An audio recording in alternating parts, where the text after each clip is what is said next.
جب بڑا مشہور و معروف تاریخ کا واقعہ ہے، آپ لوگوں نے سن رکھا ہوگا، 10ویں مرتبہ سنا ہوگا، پڑھا بھی ہوگا. اور نادر شاہ درانی کا جو واقعہ ایک بادشاہ تھا، افشاری بھی کہا جاتا ہے ایران کے اندر، جو مشہد مقدس میں جس کی قبر ہے. بادشاہ تھا جس نے بر صغیر پہ حملہ، ہندوستان پہ حملہ کیا تھا اور تخت طاؤس وغیرہ سب کچھ لے کے گیا. وہ مانتا نہیں تھا کسی بھی چیز کو، اہل بیت کو نہیں مانتا تھا. امام رضا علیہ السلام کے اس نے صرف روضے کو دیکھا تھا. جب دیکھا تو اس نے دیکھنے کے بعد کہا یہ کس کا روضہ ہے؟ تو لوگوں نے کہا کہ یہ آل محمد میں سے ہیں، ان کا نام علی ہے، ان کے والد کا نام موسیٰ ہے اور ان کا لقب الرضا ہے. کہا کہ صرف روضے کو دیکھ رہا ہوں تو ہیبت طاری ہو رہی ہے،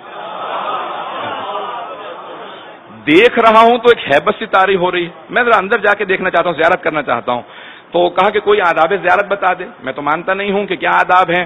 کچھ علماء نے کہا کہ بھی آپ غسل زیارت کریں اور زیارت پڑھیں، اذن دخول پڑھیں، پھر اندر جائیں. تو ٹھیک ہے، اندر آیا، زری پہ دیکھا. کہا کہ واقعا آج پہلی مرتبہ محسوس ہوا کہ اس امت کے اندر آل محمد کا کوئی مقابلہ نہیں ہے.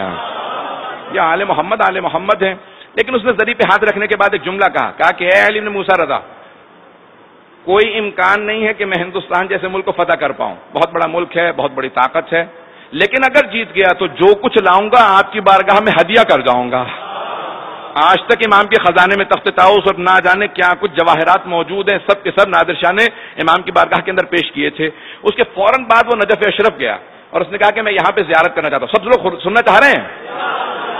جب وہ نجف اشرف پہنچا تو اس نے فوراً سوال کیا، اپنے گھوڑے پہ سوار تھا، کہ میں گھوڑے پہ سوار جاؤں زیارت کے لیے یا میں گھوڑے سے اتر جاؤں؟ تو اب کچھ لوگ مولا کے چاہنے والے تھے، کچھ میں نے کچھ نہیں کہا ہے، تو کچھ چاہنے والے تھے. باہر انہوں نے کہا کہ نہیں آپ گھوڑے سے اتر جائیں، کچھ نے کہا کہ نہیں آپ گھوڑے پہ سوار جائیں. تو کہا کہ نہیں، اختلاف کیوں ہے آپ لوگوں میں؟ تو ایک نے کہا کہ بھی وہ بادشاہ تھے، وہ اپنے زمانے میں خلیفہ تھے، وہ انتقال کر گئے ہیں، شہید ہو گئے ہیں، اب آپ ابھی بھی بادشاہ ہیں تو گھوڑے پہ سوار جاؤ. اس نے کہا نہیں، اب جب اختلاف ہو گیا تو قرآن کھولو، جو قرآن کی فعال مجھے بتائے گی تفاعل بالقرآن کر لیا جائے، قرآن سے سخارا کر لیا جائے، جو قرآن کہے گا اسی پہ عمل کروں گا. تو ایک مرتبہ اس نے ایک عالم کو بہت مانتا تھا کہ ذرا وضو کر کے فوراً میرے لیے قرآن کھولے. انہوں نے قرآن کھولا تو آیت نکلی فخلا نعلیک یا موسیٰ انک بواد المقدس طویٰ، اے موسیٰ تم وادی مقدس میں آ گئے ہو، جوتے اتار دو، اپنے نالین اتار دو. بس جیسی ہی آیت نکلی فوراً نادر شاہ اپنے گھوڑے سے اترا. کہا کہ گھوڑے پہ سوار تھا، یہ آیت نکلی ہے. پھر کہنے لگا کہ نہیں، یہ تو حضرت موسیٰ سے کہا ہے کہ اپنے نالین اتار دو، جوتے اتارے.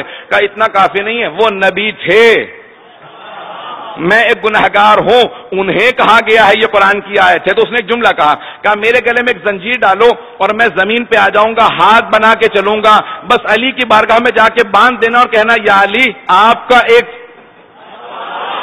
جانور ملنے کے لیے آیا ہے. ممبر کے احترام میں اس لیے میں نے لفظ نہیں کہا تاکہ کوئی محسوس نہ کرے کہ میں نے توہین کیا. اور اس نے کہا کہ یا علی آپ کا ایک جانور آپ کی بارگاہ میں آیا، اگر قبول کریں.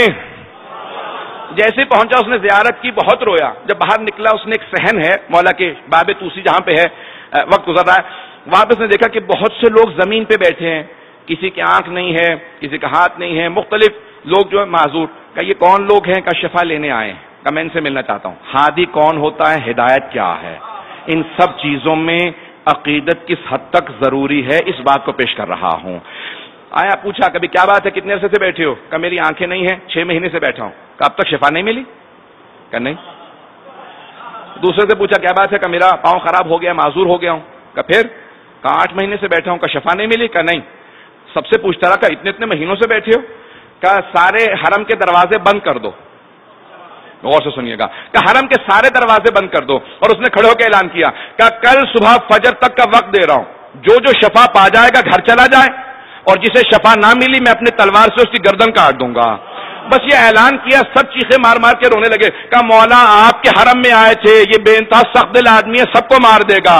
صبح اٹھے اس نے کہا ایک ایک آدمی کو خود اپنی آنکھوں سے دیکھوں گا، کسے شفا ملی کسے نہیں ملی. جسے دیکھتا تھا شفا یاب تھا،